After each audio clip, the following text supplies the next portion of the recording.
Morning students, आज हम लोग इंग्लिश लैंग्वेज का चैप्टर नंबर 3 पढ़ेंगे जो कि हमारा है नाउन। आप लोगों के यूनिट 2 स्टार्ट होने वाले हैं, तो यूनिट 2 का आपका फर्स्ट चैप्टर है।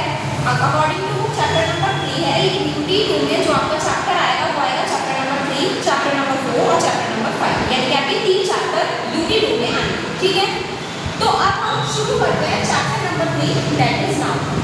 सबसे पहले बात आती है कि नाउन होता क्या है। नाउन से हम सभी लोग फैमिलियर हैं, फर्स्ट क्लास से हम लोग नाउन पढ़ते हैं। तो बात करते हैं नाउन होता क्या है। अगर हम नाउन की हिंदी में बात की जाए तो नाउन को हम हिंदी में बोलते हैं संज्ञा। अगर संज्ञा की बात की जाए या नाउन की बात की जाए तो डेफिनेशन अगर प्रॉपर आए तो क्या होगा, नाउन को हम बोलते हैं a name of a person, place, animal और a thing is called noun. या फिर संज्ञा को अगर हम बोले तो किसी प्राणी, जानवर, वस्तु इत्यादि के नाम को संज्ञा कहते हैं। ये डेफिनेशन हो गई रटने का। लेकिन अगर हम बात करें नाउन को समझने की तो हम सिंपल लैंग्वेज में बोल सकते हैं किसी भी चीज के नाम को या all naming words are called noun. कोई भी नाम किसी भी चीज का अगर नाम है तो वो क्या होगा, हमारा नाम। समझ में आया? डेफिनेशन लिख लेते हैं।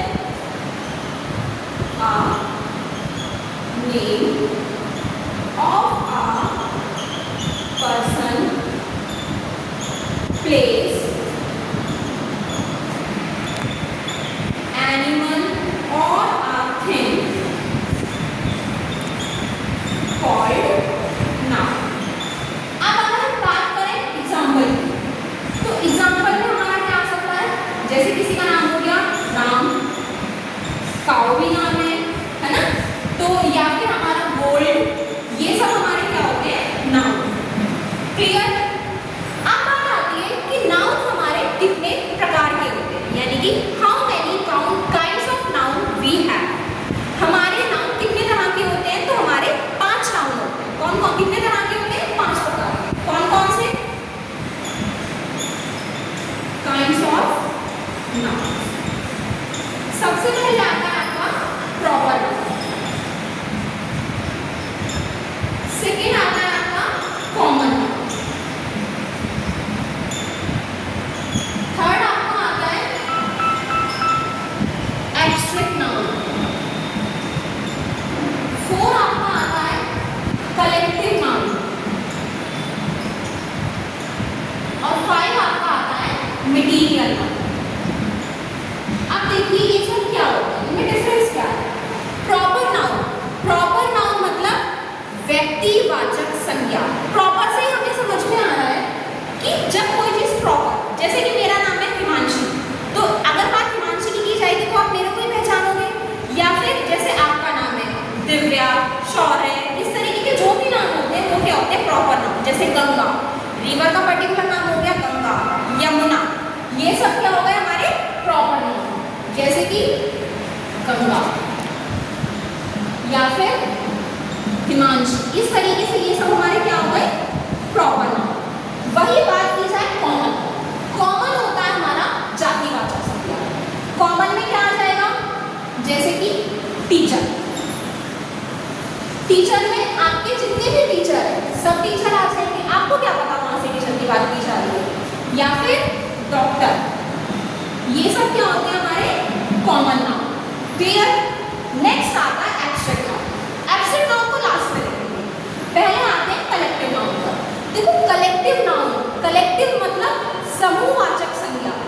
कलेक्टिव से हमें क्या समझ में आ रहा है, कलेक्शन। जब किसी चीज के कलेक्शन की बात की जाती है, जैसे कि जैसे हमारा आ गया जूरी। जूरी क्या होता है, जजेस होते हैं ना कोर्ट में हमारे, तो जब एक से ज्यादा जज इकट्ठे हो जाते हैं तो क्या बन जाता है, जूरी। जैसे कि क्लास, क्लास में क्या होता है, बहुत सारे स्टूडेंट से मिलकर के क्लास बनती है। जैसे लाइब्रेरी, लाइब्रेरी क्या होती है, कलेक्शन ऑफ बुक्स, जिसके अंदर बहुत सारी बुक्स होती है। तो जब किसी चीज के कलेक्शन की बात की जाए तो वो होता है हमारा कलेक्टिव नाउन। फिर आता है material noun. Material noun Hindi में बोलते हैं द्रव्यवाचक संज्ञा। तो मटीरियल नाउन, मटीरियल मतलब कोई भी सामान जिसे हम नाप तोल सकते हैं, जैसे गोल्ड, घी, इस तरीके की जो भी चीज होती है, ऑयल, ये सब जो होता है हमारे किसमें आता है, मटीरियल नाउन। देखिए एब्स्ट्रैक्ट नाउन क्या होता है? एब्स्ट्रैक्ट नाउन होता है भाववाचक संकल्प।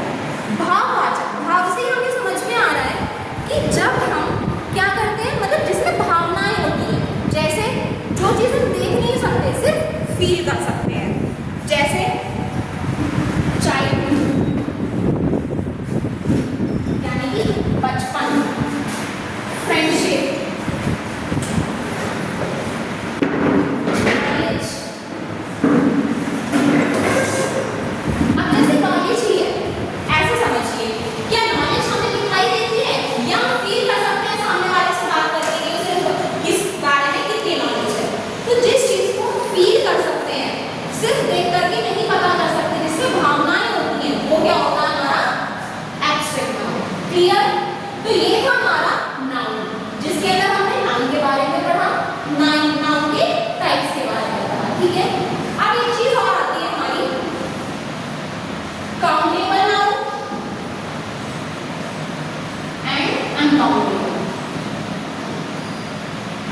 Countable and uncountable. देखो काउंटेबल और अनकाउंटेबल से हमें समझ में आ रहा है। काउंटेबल मतलब जिसे हम गिन सकते हैं और अनकाउंटेबल मतलब जिसे हम नहीं गिन सकते। काउंटेबल में क्या आ जाएगा हमारा, जैसे कि स्टूडेंट्स, हम क्लास में बच्चे कितने गिन सकते हैं? मार्कर, मार्कर को भी हम गिन सकते हैं, है ना। अब अनकाउंटेबल में हम क्या चीज नहीं गिन सकते, जैसे कि मिल्क। क्या आप दूध को गिन सकते हो? नहीं गिन सकते ना, हम दूध को तोड़ते हैं। या फिर राइस, क्या आप चावल को गिन सकते हो? शुगर, चीनी को गिन सकते हो? जिस चीज को हम नहीं गिन सकते वो होता है अनकाउंटेबल नाउन, और जिस चीज को हम गिन सकते हैं वो होता है काउंटेबल नाउन। क्लियर? ये था आपका